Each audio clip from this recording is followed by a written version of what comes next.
Paldies. Nākamā pieteikusies debatēm Lijāna Lāma.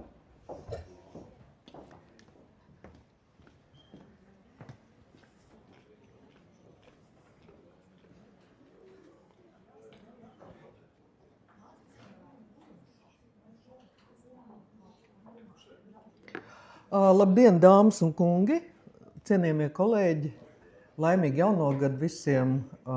Tā negaidīt šeit ir izvērsusies debata par kultūra kariem. Paldies Klenberga kungam, ka viņš piesauc veselo saprātu, kas ir viens no konservatīvisma pamatakmeņiem.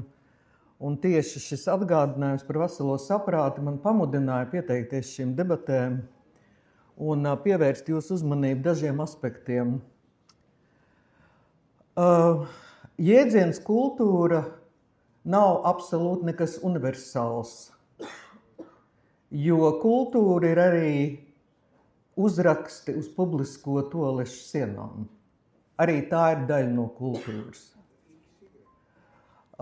Es personīgi balsošu par šīs komisijas sastāvu. Es uzskatu, ka tajā ir jādarbojas politiķiem, un es pastāvu uz tiesībām deputātiem vērtēt mākslas projektu saturu. Tam nav nekāda sakara ar cenzūru. Es paskaidrošu, kāpēc. Tāpēc, ka mēs atbildam rīdznieku priekšā par to, kam mēs piešķiram līdzekļus, un mūsu dienās mūsu debatei nav pamata. Ja? Mēs kaut ko runājam, universalizējam savu viedokli kā kaut ko absolūti. Ja? Cilvēku viedoklis nav nekas absolūts. Kāpēc? Tāpēc, ka vērtējumam ir jābalstās uz morālo likumu. Morālais likums ir kaut kas tāds, ko jūs novēlat savam bērnam, un ko jūs nenovēlat citiem bērniem. Mūsdienās lielā mērā morālais likums, ko ir izstrādājis arī Immanuels Kants un citi domātāji jau senajā Grieķijā, Aristoteles un tā tālāk. Ja?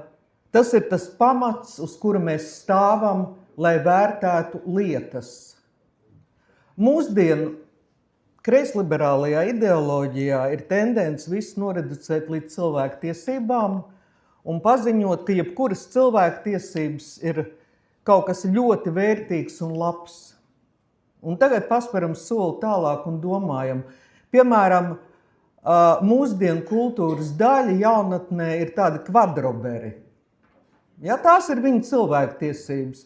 Staigāt uz 4, ēst suņu vai kaķu barību, un paziņot, es esmu kvadrobers, man ir tādas cilvēku tiesības. Vai es esmu fūrijs, es uzvelku kaķa tērpu un caurām dienām ņaudu, tās ir manas cilvēku tiesības. Jā, viņiem ir tādas tiesības, katrs var darīt, ko grib, vai jūs to novēlētu saviem bērniem būt pa kvadroberiem. Jā, tad katrs var uzdot pats sev šo jautājumu. Jā, bet katrā ziņā es kā deputāte nebalsošu par finanšu līdzekļu piešķiršanu kvadroberu kustībai. Ja? Un tā nebūs cenzūra, bet tā būs mana pārliecība, kas balstās morālajā likumā un izpratnē par kopējo labumu, ja, par kuru mēs deputāti esam atbildīgi. Paldies!